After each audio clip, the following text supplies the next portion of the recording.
Bonjour, dans cette vidéo on va apprendre comment construire un diagramme circulaire, ce qu'on appelle aussi un diagramme en secteur. Donc là vous avez un exemple d'une série de données parlant des tailles de chaussures allant de 38, 40, 42, 44 et le nombre de personnes de cette population qu'on est en train d'étudier. Donc on voit que le total de ce qu'on appelle l'effectif total, tout simplement 40. Donc je suis en train d'étudier une population composée de 40 personnes, dont 12 choses du 38, 15 choses du 40, 8 du 42 et 5 du 44. Et pour chaque taille, je dois calculer l'angle correspondant qui va me permettre de tracer le diagramme circulaire. Alors, donc, je sais que le cercle en lui-même fait 360 degrés. Donc, le total de tous les angles que je vais calculer n'excède pas 360 degrés. Donc, je vais regarder la portion de chaque taille sur les 360. Donc, je fais 12 sur 40 multiplié par 360. Donc 12 sur 40, c'est la fraction de personnes qui chose du 38. 12 sur 40.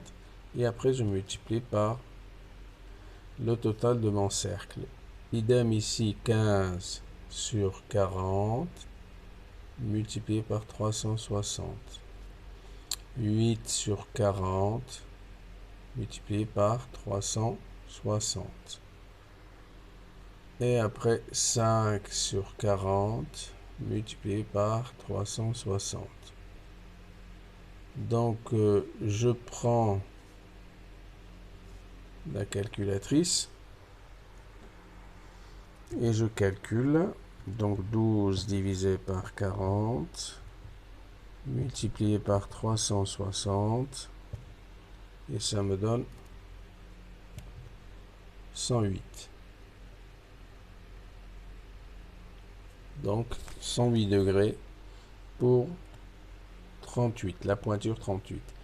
Après 15 divisé par 40 multiplié par 360, ça me donne 135 degrés.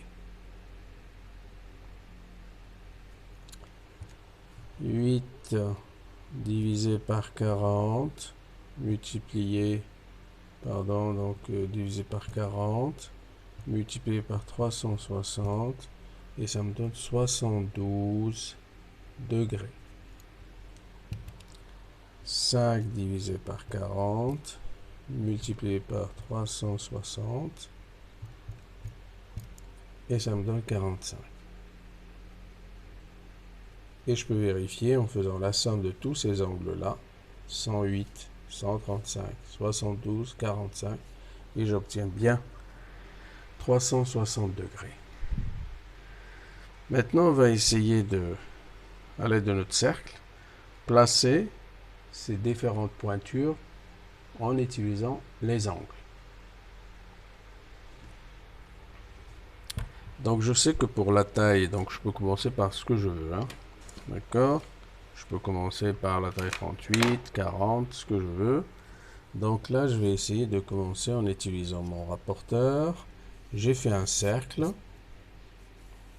quel que soit le rayon, hein, donc un rayon quelconque. Je n'oublie pas de bien positionner le centre. Je fais un rayon pour commencer, donc le départ serait ici.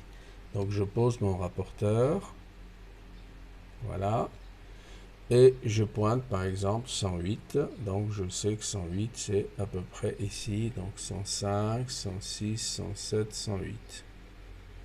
Donc je mets la marque et je trace l'angle correspondant.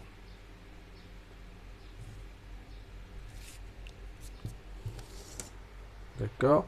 Donc je sais qu'ici, ça correspond à la pointure 38. Ensuite, 135, je pars du dernier trait. Donc je place mon rapporteur. Voilà. Et je compte 135 en partant du dernier trait. Donc 0, etc., 80, 130, 135 ici. Donc idem, en utilisant la petite marque. Donc voilà 135. Donc ici c'est 135. Pardon, c'est 40 degrés. Donc ça c'est 35. Voilà. C'est 35, 135 degrés, mais c'est la pointure 40. Ensuite, je pars d'ici toujours. Et où je pars de l'autre côté, donc puisque je... Voilà, on va attendre un peu que ça sèche. Donc voilà. Donc il nous reste 72 et 45. Donc le 45, je place mon rapporteur, toujours, en partant de là où je me suis arrêté, voilà. Et 145, je pars d'ici, voilà, hop. Donc je vois 10, donc attendez, on va diminuer un petit peu, on va se rapprocher. Donc j'ai placé mon rapporteur, vous voyez, donc après je mets bien le 0, donc je compte 10, 20, 30, 40, 50, et je dois aller jusqu'à 72, donc 72 c'est ici. Et je trace le 72. Je trace le trait correspondant. Voilà. Donc ici, 72, c'est pour la pointure 42. Et bien sûr, si je mesure ici, je dois trouver bien sûr 45. Et qu'est-ce que je remarque? 45. 10, 20, 30, 40, 45. Donc c'est pour la taille 44. Voilà. Ensuite, je colorie tout ça là pour donner davantage de signification à mon travail et pour distinguer les différents secteurs.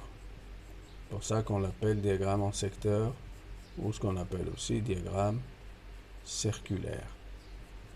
Donc, vous voyez, donc ce que j'ai mis en rouge, c'est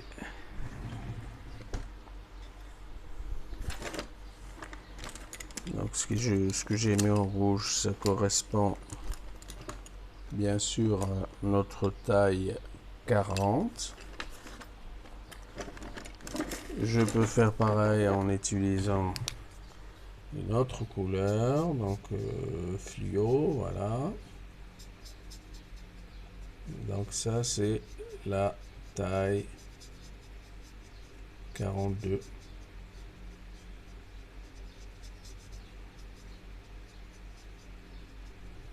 Là. Et la taille 44.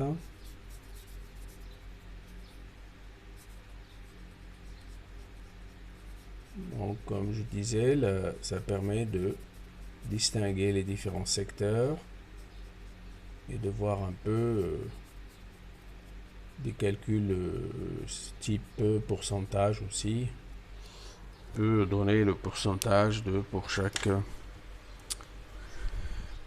secteur.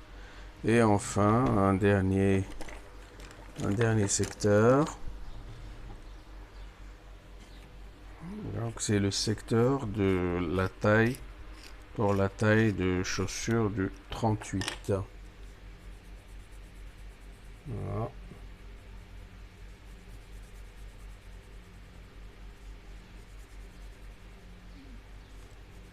Donc ne pas hésiter à utiliser des couleurs pour bien distinguer les différents secteurs. Voilà. Ok. Donc on voit que d'après le diagramme, on voit bien que ce qu'il emporte, c'est la taille 40, suivi de la taille 38, la taille 42 et pour finir la taille 44. On peut s'amuser aussi à calculer les pourcentages. Donc pour la 40, je fais 40 sur, ou plutôt, oui, 12 sur 40 fois 100. Et ça nous donne un pourcentage égal. Donc je fais 12 divisé par 40 fois 100. Donc ça me donne 30%. Donc 30% des pointures font 40. Pour le 38, donc ça c'était pour le, non, plutôt ici, là, 12 sur 40 fois 100, pardon, ça fait 38%, 30%, pardon. Ok. Et ici pour la taille 40, on a 15. Donc à la place du 12, on va mettre 15. Autant pour moi. Donc 15 divisé par 40 fois. Donc ça nous donne un pourcentage de 37%. Donc je l'écris en dessous, 37,5%. Ensuite le 42, j'ai fait 8 divisé par 40 fois 100. Donc ça me donne 8 sur 40 fois 100. Et là, ça me donne 20%. Donc voilà, je monte. Voilà. 8 sur 40 fois 100, ça me donne 20%. Et ici, le 44. Donc j'ai 5 sur 40 fois 100. 5 divisé par 40 fois 100. Ça me donne 12,5%. Idem, la même remarque que la dernière fois, hein, pour les 360 degrés. Si je fais 37,5 plus 30 plus 20 plus 2,5, je trouve 100%. Donc, vous voyez, donc ça c'est une autre façon de présenter les résultats. Donc on voit que le plus gros pourcentage, c'est celui de la taille 40, 37,5%. Voilà. Donc je suppose, j'espère qu'avec cette vidéo, les choses se sont bien éclaircies. Comment calculer les angles? Voilà, dans le tableau, n'oubliez pas. Je prends l'effectif sur l'effectif total et je multiplie par 360 degrés, ça me donne les angles. Je trace un cercle et je n'oublie pas de commencer toujours par un premier trait. Le premier trait, il faut que je le positionne d'abord, en l'occurrence ici. Le premier trait, c'était celui-ci. D'accord? Donc ce premier trait est très important pour commencer les mesures. Et après, je positionne pour le premier angle. Ensuite, là où je suis arrivé, je positionne encore pour le deuxième, etc., etc., jusqu'à ce que je fasse le tour de mon diagramme. Voilà, à présent la vidéo est terminée, donc j'attends vos commentaires et à la prochaine.